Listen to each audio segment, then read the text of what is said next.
والي ولاية تمن رصد في زيارة عمل لدائرة إنغر رفقة الوالي المنتدب للمقاطعة الإدارية عين صالح.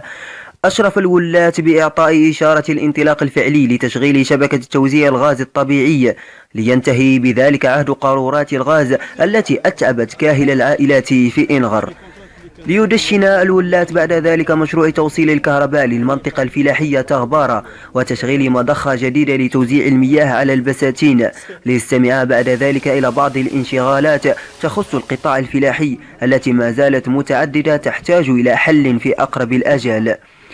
فخلال الزيارة اقتربنا من مدير شركة توزيع الغاز والكهرباء بتمن رصد حول الأعمدة الأربع التي توشك على السقوط في إنغر أمام صمت مسؤولي قطاعه بالولاية المنتدبة بعين صالح، وأكد لنا بأنه أصدر تعليمة ببدء أشغال إعادة تصليحها بدءا من الأسبوع القادم بحول الله، من أجل تمكين المواطنين من الاستفادة من شبكات الغاز والكهرباء في نفس الوقت.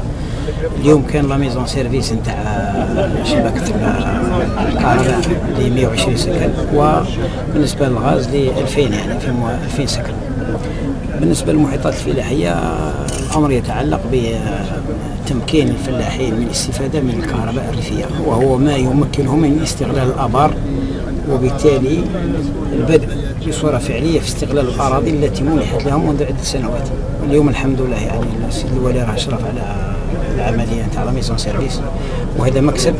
باقي يعني أمور أخرى وانشغالات أخرى فيما يتعلق بفتح المسالك والطرقات وما إلى غير ذلك. في منطقة داغاز يعني الخير تاع الجزائر يخرج من منطقة تريكات، فلا بد من أن تستفيد إنغر وعين صالح وقارزو على قدر المساواة. الحمد لله اليوم هذا مكسب، يعني اعتبره مكسب كبير. يعني ما دام الخير راه هنا موجود فأهل البلاد يستفادوا منه، حتى مشكل كيف بقية المواطنين الشمالي.